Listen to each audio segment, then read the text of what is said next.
जमीयत उलमा इस्लाम के मरकजी secretary general हैं मौलाना अब्दुल गफूर हैदरी साहब।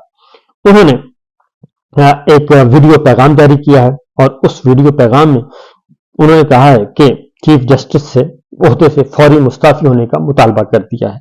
चीफ जस्टिस ने उन्होंने कहा कि चीफ जस्टिस ने जो अहमकाना राय का इजहार किया है वो उसकी मजम्मत करते हैं और कुरान करीम और हुजूर अक़दस सल्लल्लाहु अलैहि वसल्लम की नामूस की तौहीन के जराइम की को गैर जरूरी करार देकर कानून से हज़फ करने की राय दी है।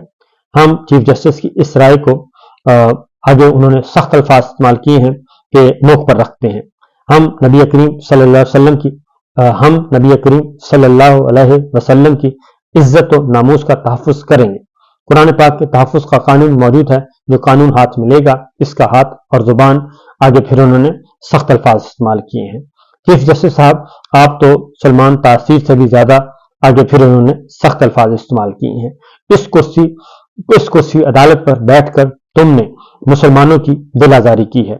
ये उनका मौलाना गफूर हैदरी साहब का स्टेटमेंट है। मैं आपको उसको थोड़ा सा जरा कम करके सुना रहा हूं। हम इस मामले को पार्टी और आवाम में ले जाएंगे और आपका ताकुब करेंगे। आपका ताकुब उस वक्त तक जारी रखेंगे जब तक आप ये फैसला वापस नहीं ले लेते। मुसलमान मुत्तहिद और मुतहर्रिक हो जाएं। हो सकता है JUI जुमे वाले दिन मुलकगीर हड़ताल का ऐलान करे और हमारे जीते जागते नामूस रिसालत और कुरान पाक की हुर्मत के कवानीन को खत्म नहीं किया जा सकता। अब ये मामला है दो इंतहाओं के दरमियान। सुप्रीम कोर्ट ने एक वजाहत कर दी है। दूसरी जानिब मौलाना गफूर हैदरी साहब JUI, उनका ये स्टेटमेंट आ चुका है और इसके साथ साथ एक और काम भी हुआ है।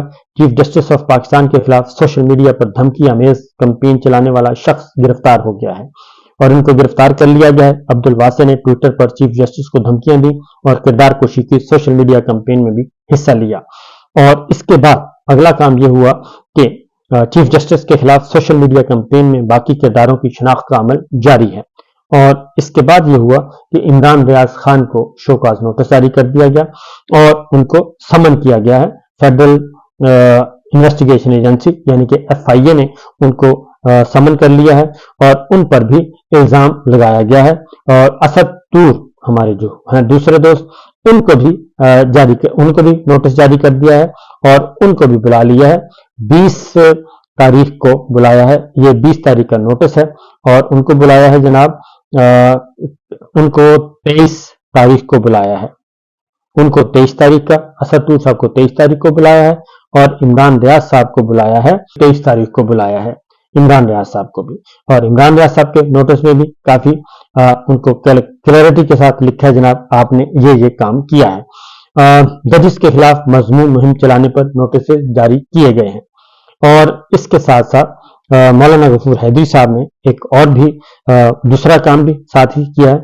उन्होंने ये वाज़ेह तौर पे कहा है कि क्योंकि ये अलग एक पॉलिटिकल साइड, एक अलग साइड है, आज फिर ताहिर शर्फी साहब और वजीर इत्तलाआत जो हैं मुर्तज़ा सोलंकी, उन्होंने भी प्रेस कॉन्फ्रेंस की है और उस प्रेस कॉन्फ्रेंस में भी मेरा ख्याल है कि मामला जो है वो संभालने के बजाय चिंगारी ज्यादा लगाने की कोशिश की गई है। उसमें भी चिंगारियां ज्यादा थी और मामले को समझाने की और सुलझाने की कोशिश उसमें कम नजर आई, क्योंकि ये ऐसा इशू है कि इस पे आप धमकाकर, धमकियां शमकियां देकर जो चीजें हैं वो शायद नहीं कर सकते। और इस पे एक मुश्तरका तहकीकाती कमेटी भी ऑलरेडी बन चुकी है और GIT बन गई है। GIT में फिर अगेन के जजेस के खिलाफ मुहिम चलाने वाले अफराद मुल्क दुश्मन और मुजरमाना फेल में शामिल हैं और तमाम लोगों को कानून के जरिए कैफे किरदार तक पहुंचाया जाएगा।